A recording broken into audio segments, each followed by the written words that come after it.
शरीर और संसार की नश्वरता मोक्ष धर्म निरूपण की कथा आज हम लोग सभी श्रवण करेंगे। तो भगवान गरुड़ जी बड़े सुंदर भाव से भगवान से प्रश्न कर रहे हैं, क्या करते हैं ये ध्यान देके सुनिएगा। यही हमारा जीवन में साथ में जाने वाला है। बाकी बात पैसा धन संपत्ति बाल बच्चा सब नहीं रह जाएगा। मेरे साथ जाने वाला एक मात्र रहेगा, मेरा अपना कर्म। जो कर्म कहाँ से बनता है तो श्रीमद् भगवत कथा से, श्रीमद् रामचरितमानस से, गरुड़ पुराण से ये हमारा कर्म को बनता है। इसलिए इस कर्म को बढ़ाने के लिए, अपने कर्म को सुधारने के लिए हम इस कथा को श्रवण करेंगे और बड़े सुंदर भाव से भगवान से पूछते हैं, क्या श्रोता मया दया सिंधो ज्ञान जीवन संतृता यधुनाम श्रोतमिच्छामि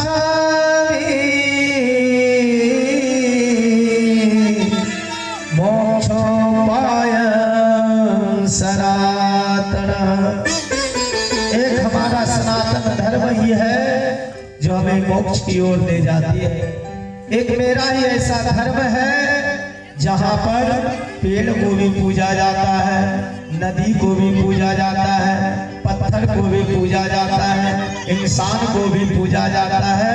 एक मेरा सनातन धर्म है। बाकी बात कोई धर्म में पेड़ का पूजा नहीं करता, लेकिन मेरा एक सनातन धर्म ऐसा धर्म है जिसमें हर चीज को पूजा जाता है।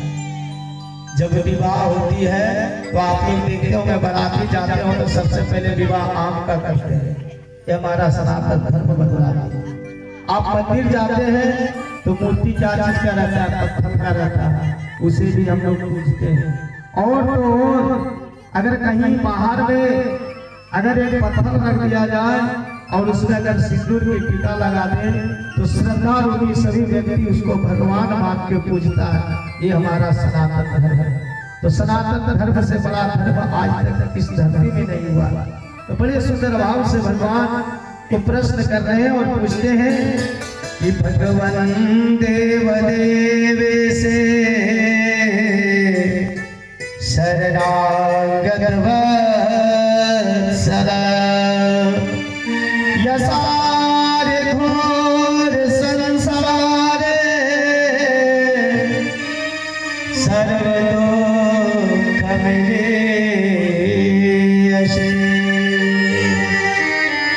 कहते कि हे दयानिधे, अज्ञान के कारण जीव जन्म मरण रूपी संसार के चक्र में पड़ता है। ये जीव जो है जन्म रूपी चक्र में तो पड़ना ही है। तो हे महान, हे देवों के देव, हे शरणागत वत्सल, सही प्रकार के दुखों में मलिन सार रही इस भयावह संसार अनेक प्रकार के शरीर को धारण करके और इन्हें कभी सुख नहीं प्राप्त होता है, उसे मोक्ष नहीं होता है। हे प्रभु, किस उपाय करने से यह संस्कृति चक्र से मुक्ति प्राप्त हो जाएगी, इसके बारे में आप कुछ मुझे बताइए। बड़े सुंदर भाव से गरुड़ जी पूछ रहे हैं कि भगवान से कि हे प्रभु, ऐसा कौन सी उपाय है जिस उपाय कर लेने के मात्र से आदमी जो है इस जन्म के चक्र से छूट जाए, ऐसा कौन सी उपाय है, उसे आप हमें बताएं। इसीलिए बड़े सुंदर भाव से कहते हैं, क्या कहते हैं, क्या बोले कि श्रुणोताक्ष प्रयच्छामि यद्पदा त्वं परप्रेक्षसे यस्य श्रवणमात्रेण संसारणवो च्यते नरः।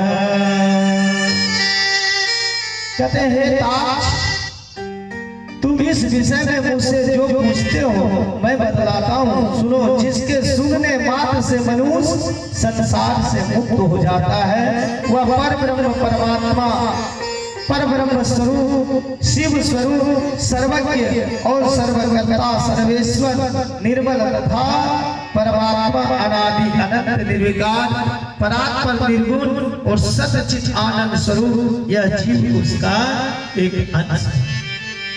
आप सोच सक रहे हैं ये जो हमारी काया का बनावटी है, ये इसमें सारा ब्रह्मांड मेरा समाया हुआ है। ये भगवान की एक सबसे बहुमूल्य रचना है। क्या मनुष्य, आप लोग भजन भी सुने होंगे कि जिसकी प्रतिमा इतनी सुंदर वो कितनी सुंदर हो। तो ये सबसे सुंदर रचना भगवान का क्या है? मनुष्य का निरूपण करना। सच्चित आनंद ब्रह्म स्वरूप ब्रह्म पार ब्रह्म विष्णु महेश्वर इत्यादि हमारे इस शरीर में समाहित है। इस शरीर पर इसलिए कभी अहंकार नहीं करना चाहिए, इस शरीर पर कभी घमंड नहीं करना चाहिए, और अपने हाथ सदैव उसके ऊपर उठना चाहिए जिसकी कल्याण करने की क्षमता के अंदर हो। इसलिए बड़े सुंदर भाव से बोले हैं भगवान, क्या कहते हैं कि ओ पापी मन, बड़े सुंदर भाव है, इसको ध्यान से सुनिएगा। ओ पापी मन